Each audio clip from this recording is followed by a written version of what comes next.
Well, first of all, thank you very much for allowing me to share some time with you this evening. You can see this image. Yeah. Okay, very good. All right, thank you. I'd like to talk about a number of issues related to how foods affect health, but for anybody who's a little bit new to this kind of thing, I wanted to jump back and talk about some basics. I don't need to tell you that the #1 killer in America has been and still is heart disease. And we speak of heart disease, but it's actually disease in the arteries. That top artery at the top, that's a coronary artery, meaning it's carrying blood cells through the heart, and the red blood cells carry oxygen. The oxygen goes into the heart muscle and allows everything to work. That middle diagram is what happens in most Americans. That is, an atherosclerotic plaque forms like a blister, and it's overgrowing muscle cells, it's cholesterol, it's fat, and it's narrowing the flow of blood. And that means that there's less oxygen getting through to the heart muscle. That leads to chest pain. Okay, that's bad enough, but the bottom diagram is what happens if that atherosclerotic plaque, that blister, if you will, breaks open. When it does, it causes a clot to form. And the clot is like a cork in the artery, and you see no blood's getting through at all, and then that's a heart attack. Heart attack, myocardial infarction, death of the heart muscle that was depending on that artery. What do we do?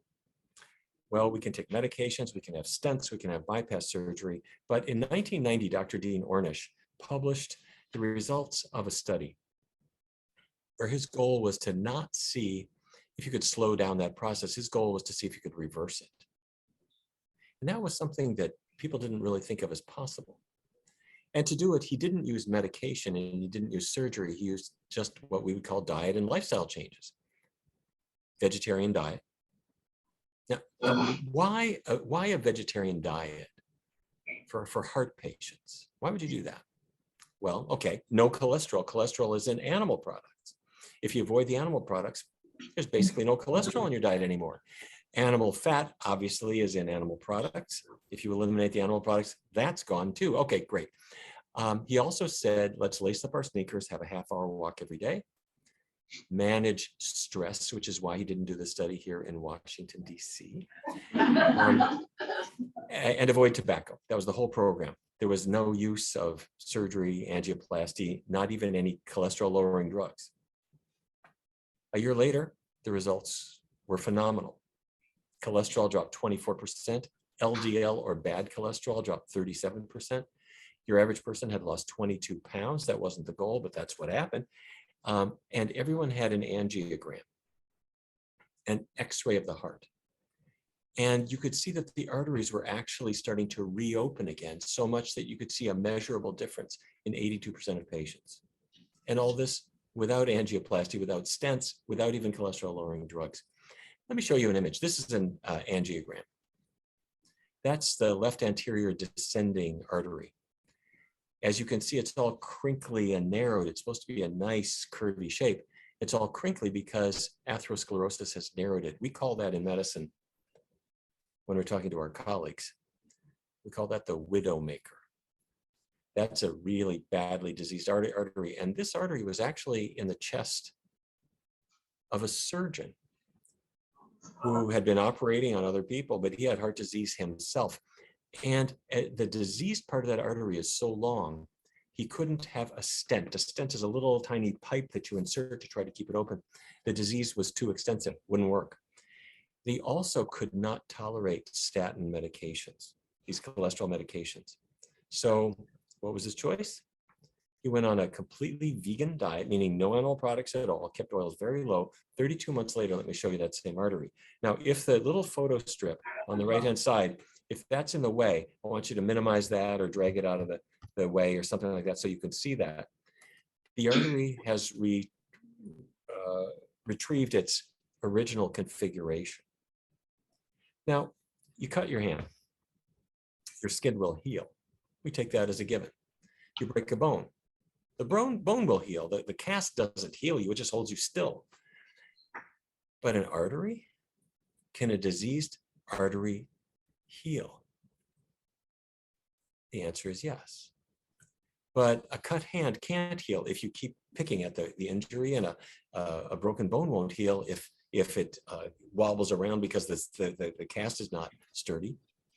And an artery will never heal if particles of cholesterol keep spraying past it, feeding that plaque minute after minute, day after day. But once you change that, yes, the arteries can heal.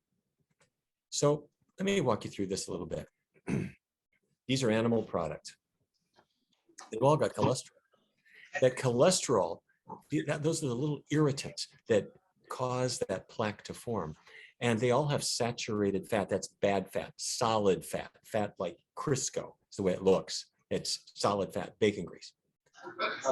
All of these animal products have both cholesterol and saturated fat. Look at plant products. See a difference? No cholesterol, almost no saturated fat, with few exceptions. You just see this dramatic difference between animal products and plant products. Now, every doctor has the experience where the patient says, what about fish? As if fish is sort of not really an animal. Fish is honorary broccoli. No, fish has cholesterol in it, and it's got saturated fat in it, and quite a lot. Look at Chinook salmon. I mean, it may as well be beef for the amount of saturated fat and cholesterol it's got, okay? So, but the good news is the healing foods are the plant-based foods. All right, so my research team was inspired by this. We decided to do a study for people who were really healthy. They didn't have heart disease, but they wanted to lose weight. So we brought in 64 overweight women. They were all after the age of menopause, and they had all done every diet you could think of. They'd done Atkins, South Beach, Jenny Craig Nutrisystem. They'd all lost weight. They'd all found it intolerable, and the weight came back, and they felt frustrated. What we asked them to do instead was to try one of two diets. We randomly assigned half of them to a low-fat vegan diet. And when I say vegan, I just mean no animal products, or a conventional diet. And the conventional diet was drawn from the principles of the National Cholesterol Education Program.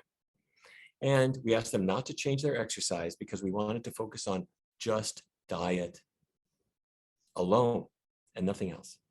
And it was a 14-week study. And these were the foods that we asked the vegan group to consume: fruits and grains and vegetables and legumes, legumes meaning beans, peas, lentils, foods that grow in a pod.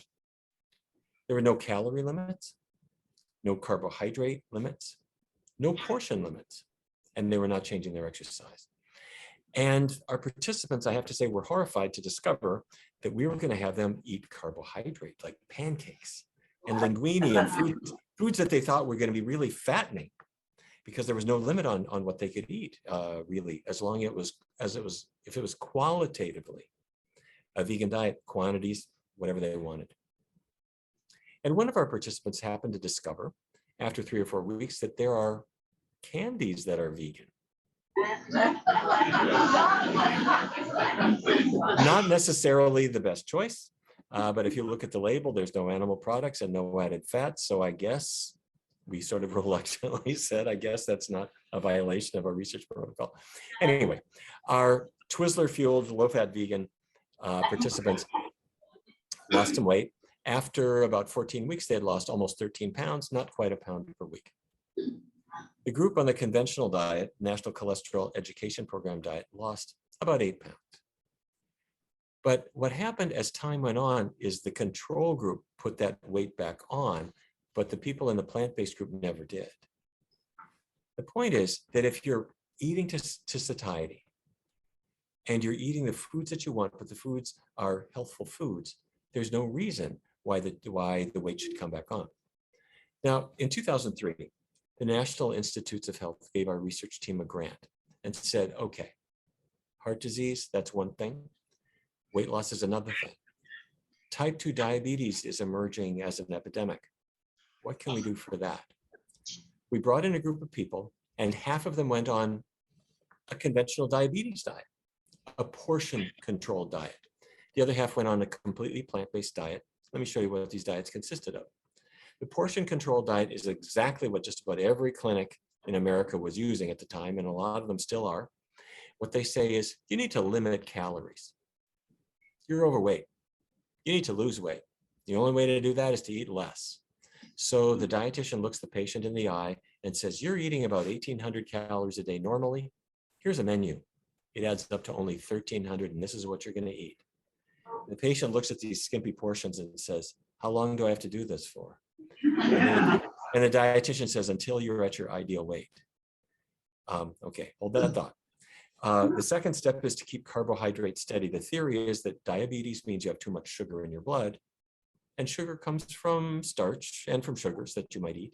And so we're going to keep that amount steady so it never goes too high or too low, and limit the bad fats like trans fats. That was the portion control diet, the control diet, the conventional diet. The plant-based diet was something completely different. No animal products, completely vegan. We minimized oils as well. In a little bit, I'll tell you why. And third, we used low glycemic index foods. Now don't get hung up on the words here. White bread is high glycemic index. You eat some white bread, your blood sugar might go up. But if you ate, say, rye bread or pumpernickel bread, it doesn't go up as much. It's more low glycemic index. It's more gentle on your blood sugar.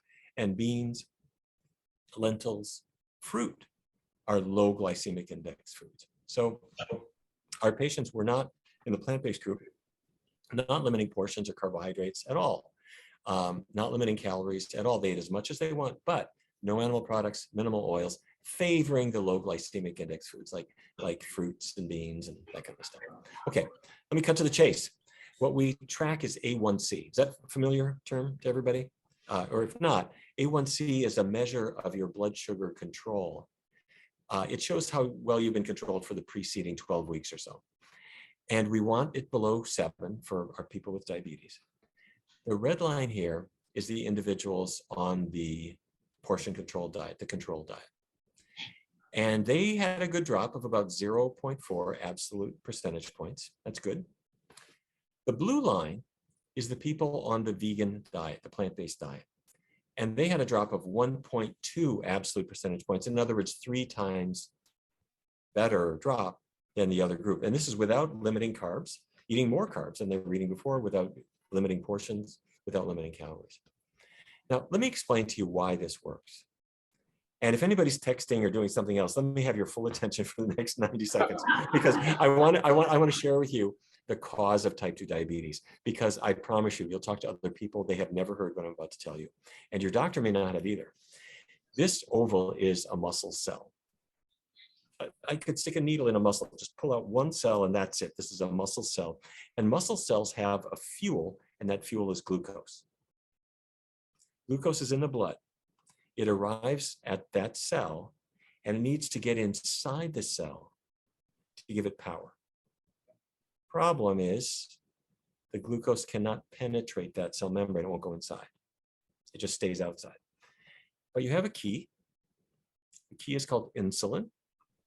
Your pancreas, which is a little kind of strap-shaped organ behind your belly button, manufactures insulin. The insulin goes through the bloodstream to the surface of the cell, and it attaches. And just like a key, it sends a signal through to open those doors. And now the glucose comes inside. So that insulin key, your muscles have power from the glucose, and the glucose goes out of the blood, so your blood sugar goes down to where it should be. What could ever go wrong? What goes wrong is I grew up in Fargo, North Dakota. And in Fargo, North Dakota, that's my dinner. And that is my lunch. And that is my breakfast. And there's a lot of fatty stuff in the diet. And it's not true just in Fargo. It's also true in New Jersey and in Hawaii and in London and just about everywhere these days. And yes, there's a lot of fat in these foods. So what? We're talking about diabetes. What could fat have to do with diabetes? The fat that you eat, tiny particles end up inside the cell. I'm not talking about fat on your belly or fat in your thighs. I'm talking about fat inside the muscle cell. The fat is building up inside the cell. Now, doctors hate words like fat because it has only one syllable. So we're going to call it intramyocellular lipid. But I can bill for that. So that's fat inside the muscle cell. So what? Fat is building up inside the cell. Well, the insulin key still attaches. But with all that fat building up inside the cell, the key does not work anymore. The key is, it's like if your front door lock was jammed with gum. Would your front door key work? Probably not so well. Well, you don't have gum in your cells, you got fat in your cells.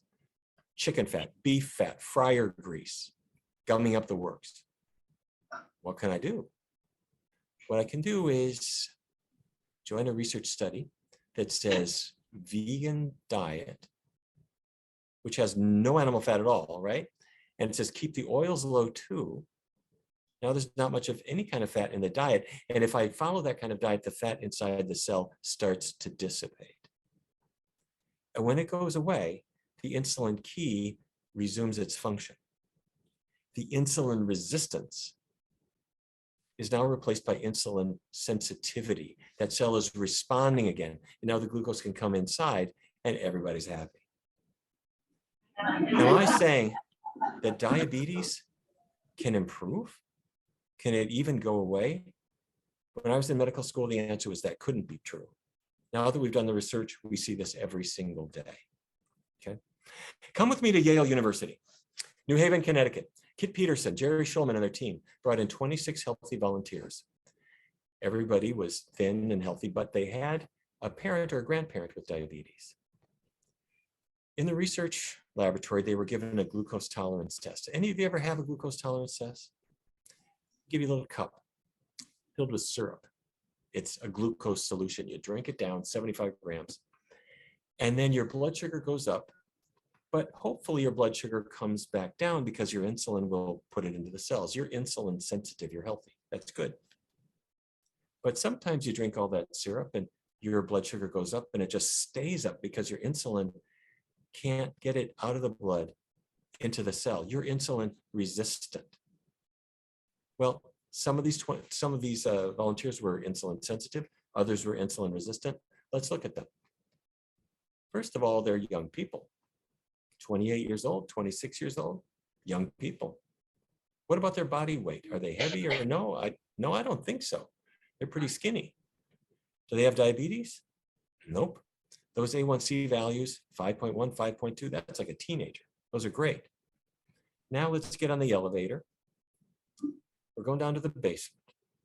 And in the basement, inside a room, they have a magnetic resonance scanner. You might have had an MRI at some point in your life to look at a twisted ankle or some other problem. What I'm going to do with this machine is look inside your cells. Through a technique called magnetic resonance spectroscopy, I can look inside your muscle cells and I can measure the intramyocellular lipid that you have. Let me show you what we found.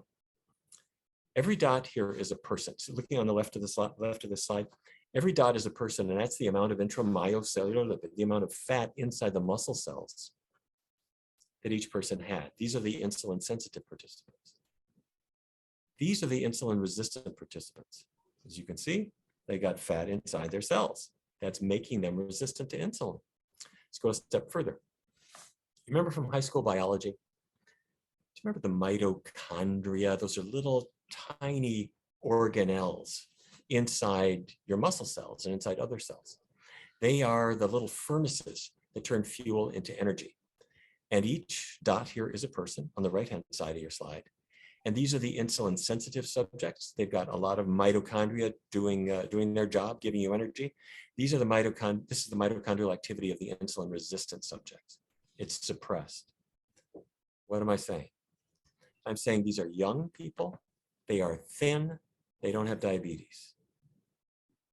But on some of them, fat is building up inside their muscle cells and I can measure it and they are insulin resistant. And their mitochondria are shutting off. They are not able to turn fuel into energy as effectively. As time goes on, they will start gaining weight. They do not have diabetes and will not be diagnosed with diabetes for another 15 years.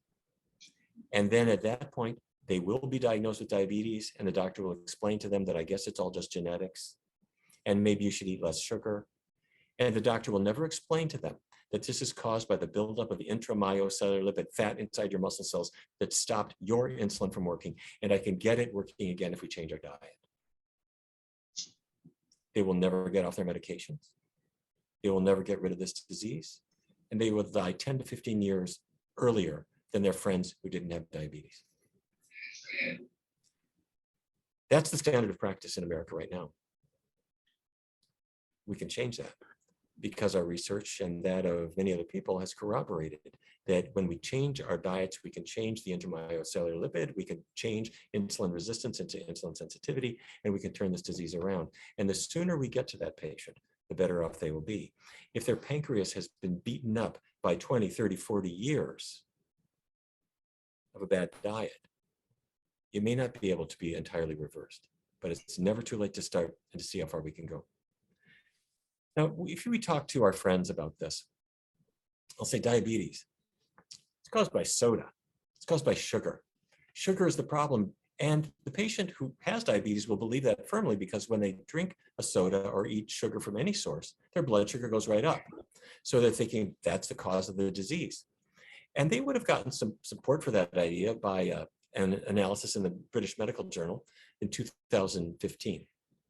Researchers looked at all the studies that had looked at sugar-sweetened beverages, sodas, juice, and found that people who had the most soda had an 18% higher risk of developing type 2 diabetes.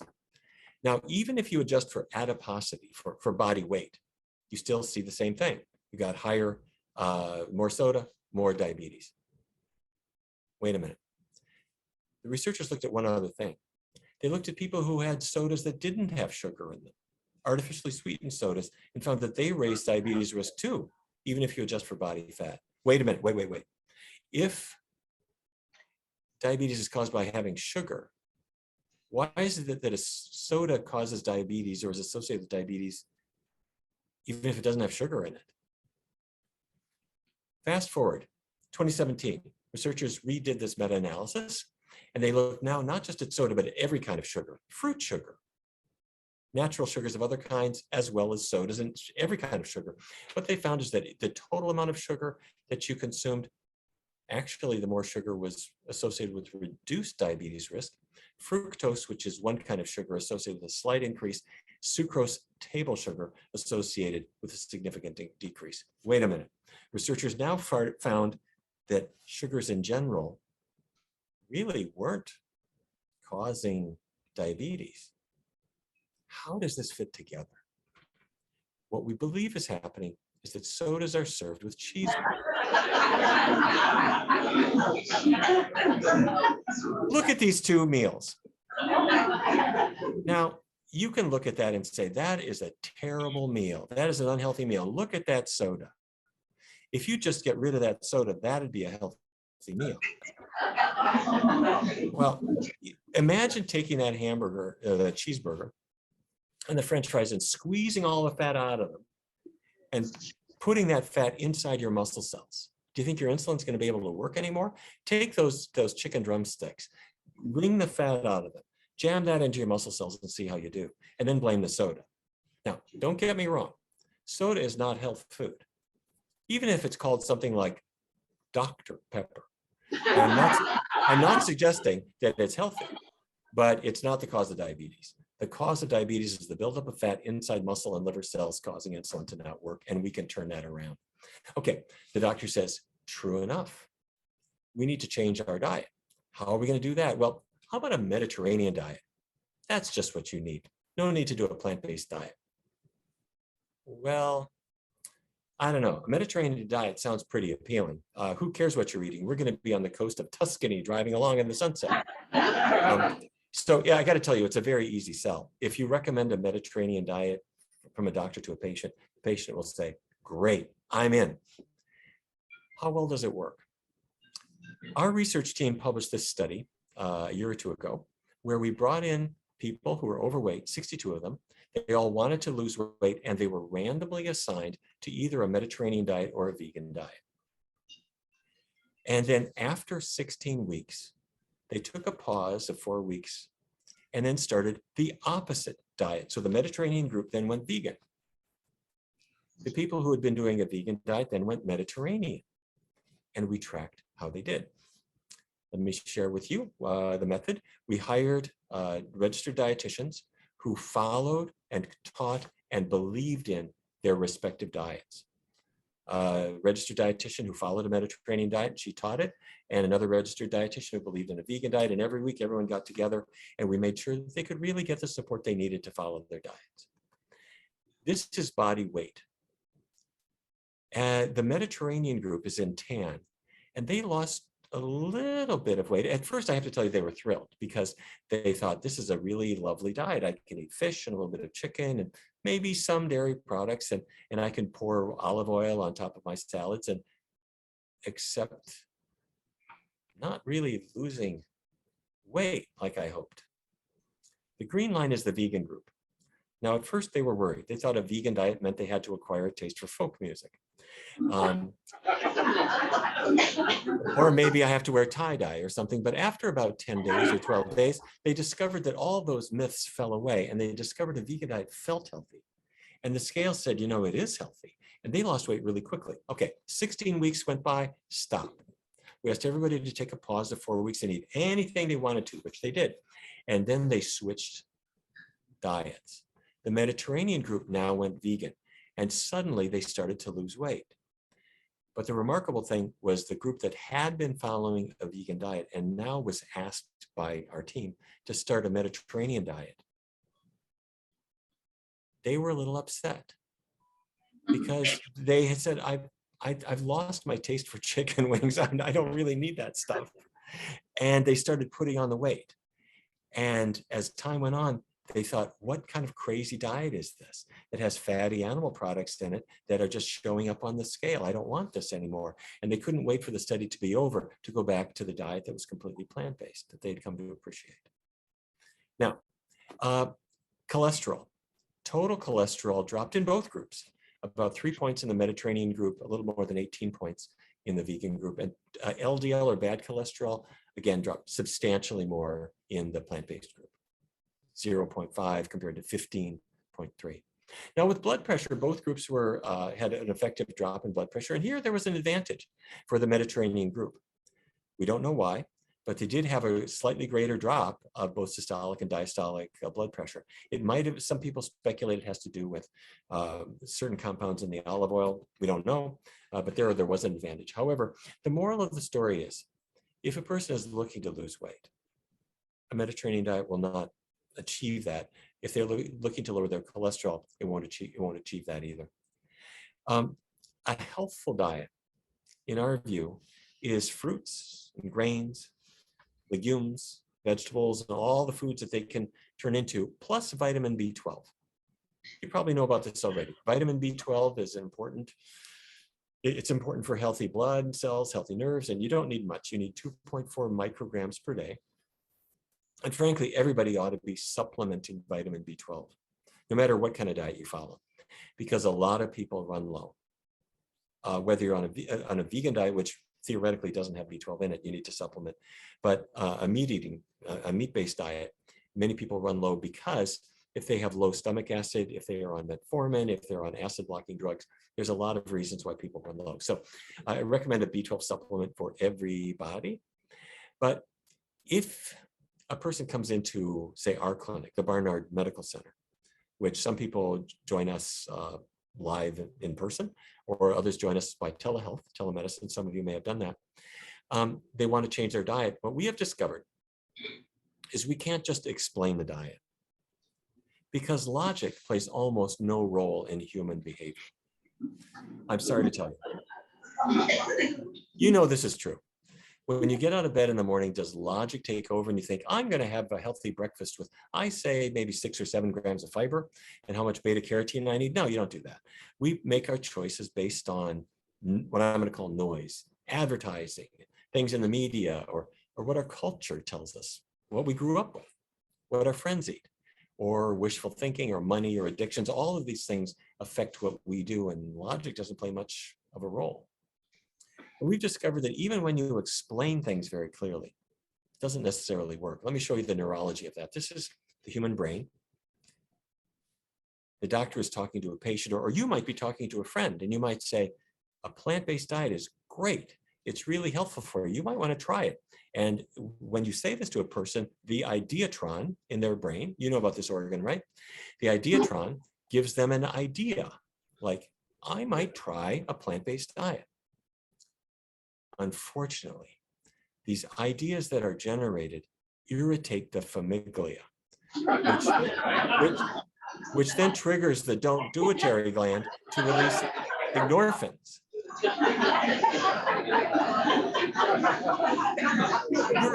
You're explaining how logical and helpful this diet is, but within 20 seconds or 30 seconds, the endorphins come in and the patient says to you, yeah, but where are you going to get your protein? I probably couldn't do this anyway. And the endorphins are just kicking in and that's it. Okay, logic only goes so far. Here's what we do instead. And if any of you would like to try this yourself, or if you're working with somebody else, here's the way we do it. We break the diet change into 2 steps. And at our medical center or in our clinical trials, I have never seen anyone unable to do this. Step 1, takes 7 days. Let's say today it's Thursday. Between now and next Thursday, patient, participant, friend, I'd like you to just check out the possibilities of a healthy plant-based diet. What would you eat if you were going to do this? You don't have to start it yet. Just think about it. Try these things out. Don't get things out of your diet yet either. You're going to eat whichever you eat normally, but try out healthy foods. We give them a piece of paper that says breakfast, lunch, dinner, snack. Leaves lots of space for them to fill things in. Next week, I want to see that paper with your ideas. Patient has to think for a bit, but you can give them some suggestions. We then have the patient and their reluctant spouse sit down with our dietitian and they start filling out the paper together. What do you like? Well, when I was a kid, we always had oatmeal almost every day, but to make it good, you have to put some cinnamon on it or some raisins, or I'll slice up some bananas or something, or I'll have bran flakes with, not with cow's milk. I'll try it. I'll try the almond milk. I never had it, but I heard it's good. And my friend has veggie sausage. Never had that either, but I guess I could try it. Okay, fair enough. These are ideas. Could I have a pizza without cheese? I don't know. I got 7 days. Let me try it out. Could I try a veggie burger or a stir fry? Okay, these are the things I want to try. And you know, my favorite restaurant is an Italian place. And I'm going to go there during the 7-day check out the possibilities period. I'm going to see what they've got. And you know, I discover that instead of meat sauce on my spaghetti, I could put the chunky tomato sauce, the marinara sauce, the arrabbiata sauce. That's Italian for angry. It means that super spicy plant-based sauce. And salads and pasta e fagioli and other Italian delights that have always been vegan. Cool. Or let's go Latin American. Beans and rice, veggie fajitas, bean burritos, veggie tacos. Easy. Chinese, even easier. They got 30 rice dishes, vegetable dishes, tofu dishes, all kinds of things. And they're going to cook it up right. Extra points for Japanese, because not only do they have many, many completely vegan items, the cucumber roll, the asparagus roll, the sweet potato roll, but also they're not in love with their bottle of olive oil the way many other cuisines are. So their foods they have many plant-based foods, also very low in fat naturally. Now, if the patient says, well, I eat at Subway, I eat at Taco Bell, not the pinnacle of culinary art, but let's see what we can do. And what you discover is that at Subway, they are more than happy to give you a completely veggie sub. And at Taco Bell, they'll make you a bean burrito, hold the cheese, and you are the 17th person who came in that day asking for exactly that meal. Okay, 7 days have gone by, and I've got a pretty darn good list. So now, step 2 is I'm going to take that list. I'm going to eat those foods. Step 2 is to take a 3-week test drive. During the next 21 days, we're going to do it all vegan all the time. But that's easy because, frankly, I can do anything for 3 weeks. And secondly, I've already got my list. I'm happy with these foods. I've already stocked up. Great. So let's keep in touch. Let's talk every week and see if you hit any bump in the road. And there are bumps in the road, like I'm traveling and I didn't pack a sandwich on, or something else happens. But there are always answers to them. After 3 weeks, 2 things happen. Number 1, you feel better. I mean, physically, you're feeling better. You look at the scale, you're losing weight. If you have diabetes, your blood sugar is coming down. And by the way, if you do have diabetes and you're changing your diet in the way I'm describing, make sure you are working with your doctor, because the drop in blood sugar can be so quick that if you haven't also reduced your medicines, your blood sugar could get too low. That's caused by the medicines not being diminished. So the doctors work with patients, and patients love it because you're using less medicine, discontinuing medicines. The same thing happens with blood pressure medicines. You'll find usually over a little bit longer period of time that you need less medicine, maybe none at all.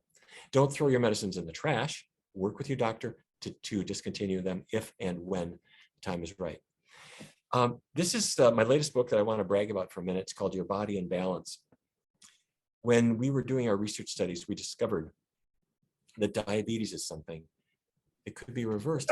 And what we're doing is we're getting this hormone, insulin, to work better. And we also then discovered that other hormones can work differently too, like estrogen or testosterone or thyroid hormone. And all of these can be changed by changing our diet. And I discovered that not only did patients not know that, doctors didn't either.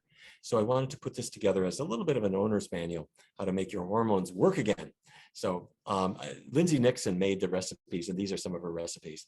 And it was just the funnest thing. I hope you have a chance to take a look at it. Let me also mention the 21-Day Vegan Kickstart. This is an app. 21-Day Vegan Kickstart is 3 weeks of menus and recipes and cooking videos. It comes in English, it comes in Spanish. And that's because we made it for our doctors to give to patients. But people everywhere love it. It's a really fun resource. And let me encourage you to give it a try. Just go to the App Store, download it. It's free. There's nothing commercial about it. And this is something you might find interesting. If you have your phone with you, if you want to shoot that QR code right now, you can. It brings you to a page called foodinstructions.org. Or when you get home, go to foodinstructions.org. And what you see is cute little videos. They last maybe 5-6 minutes. And they describe everything that I've just told you about, but in really simple, non-threatening terms.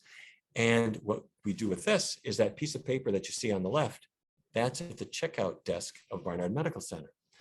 Everybody comes through, they check out, they take that paper with them, they get home, and they've got all these free videos that they can look at that reinforce the messages that we've been talking about. And they share them with their friends, their family, their kids, their parents, so they all kind of get on the same page together in this really simple, non-threatening way. Let me stop by just saying I'm so grateful to be able to be talking with you again. So much has happened lately with the pandemic. And that's meant that people haven't been able to get together. It's meant that some people are eating kind of not such healthy food. But it has also shown us that foods are more important than we thought. What I mean is, when this virus walked into a Chinese population, then a European population, finally people in Washington State and New York and worldwide, it turned out that it took victims in a very differential way. Those people who had the worst diets died the fastest. Those people who had diabetes that was poorly controlled, who had weight that was really out of control, who had respiratory diseases of other types or cardiovascular disease. When COVID came into their home, it was a killer. And what we surmised at the very beginning was that those people who ate vegetables and fruits and beans and whole grains and didn't eat dairy products and meat and so forth at all would do better. That was a hunch based on the research that I'm describing. And over time, research has borne this out. In studies of more than 500,000 people, exactly what I'm describing turned out to be the case. Those people who were following either vegan diets or very close to plant-based diets, when the virus would come in, their likelihood of having severe COVID was greatly reduced. But those people who are following unhealthy diets, especially diets like an Atkins type diet, a low carbohydrate diet, their mortality was substantially higher. And that got the attention of the medical community that realized we've got to start realizing that diet is for keeps. What you know now is more than most doctors learn about even in medical school or in residency. They've never learned about the causes of diabetes or how foods affect cholesterol. They've had to kind of pick this up on their own. That needs to change. But I'm very, very grateful to you for the work you do, because for as long as you've had this wonderful structure going, you've been sharing information. You've been talking with other people who are leading their field, and you've been making sure that people have this information, that they can digest it, understand it, and share it with other people. And I'm really grateful to you for what you've been doing. You'll never know how many lives you've saved, but I guarantee you, with the discussions and the information that's been spreading from what you have been doing there, you've saved a great many. And I'm grateful to be able to work with you.